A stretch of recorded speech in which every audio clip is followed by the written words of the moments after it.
Study IQ IAS, अब तैयारी हुई अफोर्डेबल।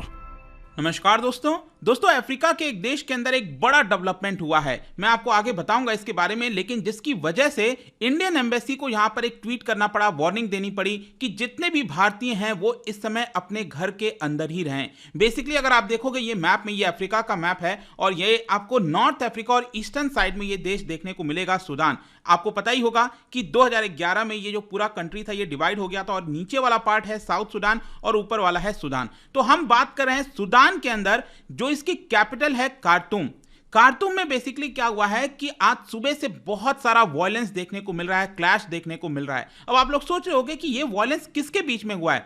ध्यान रखिएगा, सूडान में इस समय कोई चुनी हुई सरकार नहीं है, डेमोक्रेसी वहां पर नहीं है, मिलिट्री के द्वारा रूल किया जा रहा है। तो एक्चुअली क्या है कि मिलिट्री जो आर्मी होती है वो, और साथ ही साथ जो पैरा मिलिट्री फोर्सेस है, जी हां ध्यान से समझिएगा, जैसे भारत में भी आपने देखा होगा एक तो प्रॉपर आर्मी है हमारी भारतीय सेना, उसके बाद पैरा मिलिट्री फोर्सेस हैं जो सेंट्रल रिजर्व पुलिस फोर्स हो गया, अलग अलग।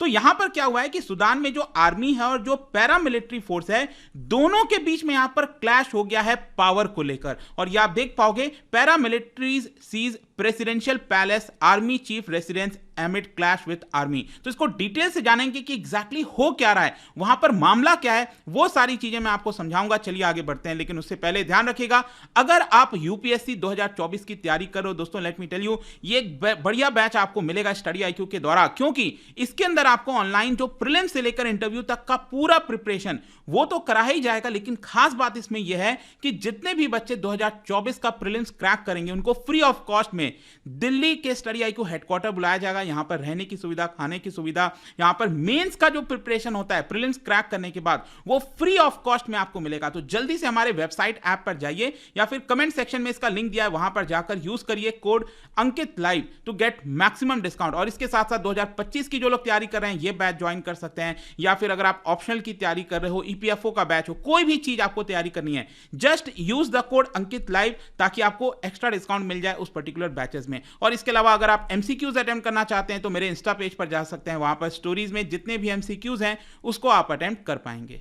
तो चलिए शुरुआत करते हैं और सबसे पहले देखते हैं एग्जैक्टली हुआ क्या है। जैसा कि मैं आपको कह रहा था, आज सुबह से सैटरडे को यहां पर जो सूडान की कैपिटल है खार्तूम, वहां पर बहुत सारा गन फायर, एक्सप्लोजन्स, कई सारी चीजें वहां पर लोगों को सुनाई दे रही थी और इसके बारे में रिपोर्टिंग किया जा रहा था। मतलब एक अफरा तफरी का माहौल मच गया और कई सारे कंफ्यूजन्स हो गए, किसी को कुछ समझ नहीं आ रहा था कि एग्जैक्टली हो क्या रहा है वहां पर। लेकिन जो एक इंपॉर्टेंट चीज आपको ध्यान में रखनी है इसमें, वो यही है कि वहां की जो मिलिट्री है, और इस मिलिट्री को रूल किया जाता है, इसको लीड किया जाता है बाई आर्मी जनरल अब्दुल फतेह अल बुरहान। तो ये जो पर्सन है अल बुरहान, इसको ध्यान में रखिएगा। इसके बीच में और वहां की जो पैरामिलिट्री फोर्स है, और वहां की पैरामिलिट्री फोर्स का नाम है RSF, रैपिड सपोर्ट फोर्सेस। तो मिलिट्री मतलब आर्मी और RSF के बीच में यह पूरा क्लैश देखने को मिला है। RSF ने क्लेम किया है कि उसने जो रिपब्लिकन पैलेस है, अब रिपब्लिकन पैलेस जैसा कि मैंने आपको कहा कि वहां पर आर्मी का रूल है, एक प्रकार से आप कह सकते हैं। तो ये जो पैलेस आप देख रहे हो, यहां पर जो आर्मी का चीफ है, जो आर्मी जनरल है अल बुरहान, वो वहां पर रहता होगा, ऑब्वियस सी बात है। तो यहां पर RSF का ये कहना है, देखो अभी तक चीजें कंफर्म नहीं हुई हैं, लेकिन रैपिड सपोर्ट फोर्सेस का कहना है कि हमने इसको चारों तरफ से घेर लिया है, इसको सीज कर लिया है, अपने अंडर में रख लिया है। इसके साथ साथ जो खार्तूम का इंटरनेशनल एयरपोर्ट है उसको भी हमने यहां पर रोक रखा है और वहां से कोई भी फ्लाइट्स आ जा नहीं रही है, सस्पेंड किया हुआ है। इसके साथ साथ कई लोगों ने RSF के बेस पर अटैक किया था, उन लोगों को भी हमने अरेस्ट कर लिया है। तो इस तरह की खबरें आ रही हैं। लेकिन दूसरी तरफ क्या है कि सूडान की जो आर्मी है वो यहां पर कह रही है कि जो RSF ने कहा है वो गलत है। RSF जो कह रही है कि हमने यहां पर प्रेसिडेंशियल पैलेस को अपने अंडर में ले लिया है, वो बात गलत है। बहुत सी ऐसी चीजें हैं जो RSF कह रही है वो पूरी तरह से गलत है, और इसकी वजह से आपको काफी सारा कंफ्यूजन देखने को मिलेगा। मतलब कि मिलिट्री आर्मी कुछ और कह रही है, पैरा मिलिट्री फोर्स जो RSF है, that is rapid support forces, वो कुछ और यहां पर कह रही है।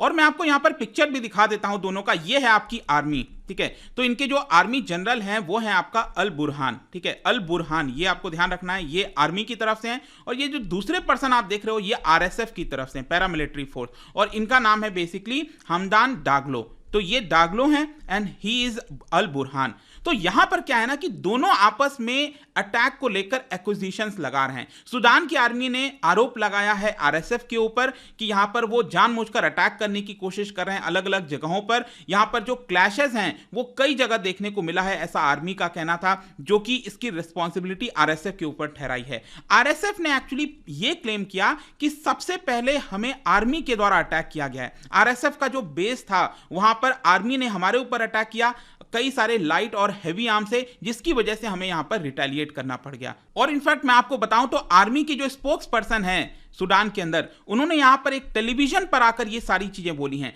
टेलीविजन के ऊपर आकर बोला है कि ये जो आरएसएफ वाले लोग हैं उन्होंने यहां पर सूडान में कई जगह जो फोर्सेस हैं उसको डिप्लॉय कर रखा है बिना हमारी इजाजत के, क्योंकि आर्मी का ऐसा मानना है कि जो रूल करता है देश को वो इस समय आर्मी है, तो कोई भी चीज आर्मी के परमिशन के बिना नहीं होनी चाहिए। तो आरएसएफ ने जानबूझकर बहुत सारे फोर्सेस को डिप्लॉय करने की कोशिश की, जो कि पूरी तरह से गलत है। अब आप में से बहुत से लोग कंफ्यूज हो रहे होंगे कि ये एग्जैक्टली चल क्या रहा है, मतलब मिलिट्री और ये जो पैरामिलिट्री फोर्स है वहां पर आरएसएफ, दोनों के बीच में आखिरकार प्रॉब्लम क्यों हो रहा है। बेसिकली क्या है ना, मैं आपको बताऊं तो यहां पर क्या है कि एक्चुअली अगर आप देखोगे तो सूडान के अंदर काफी लंबे समय तक तानाशाह का शासन था, एक तरह से आप कह सकते हैं। मैं आपको बताता हूं, 2019 तक जो सूडान के प्रेसिडेंट थे उनका नाम था उमर अल बशीर। अब उमर अल बशीर कौन है, मैं आपको पिक्चर भी दिखा देता हूं। यह है उमर अल बशीर। अब क्या है कि ये पिछले 30 साल से, मतलब 1989 से लेकर 2019 तक इन्होंने यहां पर शासन किया।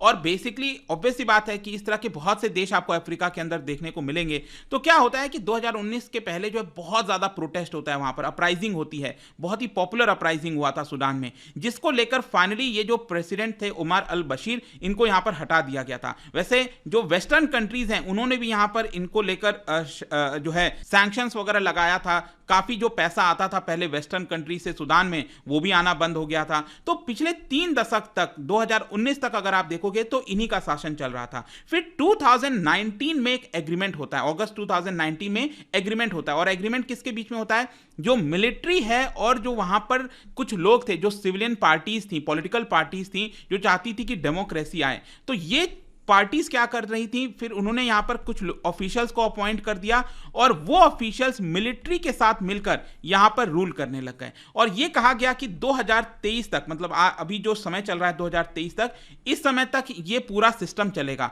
और 2023 आते आते हम यहां पर इलेक्शंस वगैरह कंडक्ट कराएंगे, जितनी भी चीजें हैं डेमोक्रेसी की तरफ जो जानी चाहिए वो हम यहां पर कराने की कोशिश करेंगे। वैसे यहां पर मैं बता दूं कि लगातार वहां पर जो लोग हैं वो मिलिट्री के ऊपर आरोप लगाते रहते हैं, क्योंकि मिलिट्री, आपको समझना है कि वो गवर्नेंस में दखल नहीं दे सकती है। मिलिट्री का मेन काम क्या है, देश की सुरक्षा करना। लेकिन सिविलियंस के द्वारा लगातार आरोप लगाया जाता है समय समय पर कि फॉरेन पॉलिसी हो गया, पीस नेगोशिएशंस हो गया, हर समय मिलिट्री जो है वो अपना पावर रेस करने की कोशिश करती है। तो बेसिकली क्या है कि पिछले साल भी एक्चुअली क्या हुआ था कि यहां पर जो पैरामिलिट्री फोर्स है आरएसएफ, और पिछले साल नहीं, इनफैक्ट 2021 में आरएसएफ और ये जो आर्मी है उन लोगों के बीच में एग्रीमेंट हुआ था कि 2023 आते आते जब हम इलेक्शंस वगैरह कंडक्ट कराएंगे तब तक क्या होगा कि जो पैरामिलिट्री फोर्स है आरएसएफ जो है उसको आर्मी के साथ मर्ज कर दिया जाएगा। ये ऐसा इन्होंने सोचा था कि हम ऐसा करेंगे, धीरे धीरे बातचीत करके आरएसएफ को इसके साथ मर्ज कर दिया जाएगा। लेकिन क्या हुआ है कि दोनों के बीच में जो डेडलॉक है वो बहुत ज्यादा बढ़ गई है। ये जो दोनों पर्सन आप देख रहे हो ना यहाँ पर, अल बशीर और अल बुरहान, और ये है आपका डागलो, राइट। तो दोनों आपस में पावर प्ले कर रहे हैं। दोनों के बीच में जो डेडलॉक है वो लगातार बढ़ते जा रहा है, जिसकी वजह से कोई एग्रीमेंट नहीं हो पाया। और ये एग्रीमेंट नहीं होने की वजह से ही बताया जा रहा है कि इस समय आपको इतना ज्यादा क्लैशेस दोनों के बीच में देखने को मिलेगा। वैसे मैं आपको एक और दूसरा पॉइंट ऑफ व्यू बताता हूं। यहां पर जो एक डायरेक्टर ऑफ कोर्टुम बेस्ड एनजीओ है, थिंक टैंक है, खलूद खैर, उनके द्वारा यह बोला गया है कि कई बार ऐसा लगता है, मतलब जिस तरह से ये लोग क्लैश कर रहे हैं आपस में, ऐसा लग रहा है कि दोनों साथ साथ काम करने की कोशिश कर रहे हैं, पब्लिक को दिखाने की कोशिश कर रहे हैं कि देखिए टेंशन बढ़ता जा रहा है। क्योंकि आपको समझना है कि अगर मान लो चुनी हुई सरकार आ गई, इलेक्शन हुआ प्रॉपर, चुनी हुई सरकार आ गई, तो अभी जो पावर है आर्मी के पास, आरएसएफ के पास, वो क्या होगा, वो पूरी तरह से कम हो जाएगा, खत्म हो जाएगा पावर।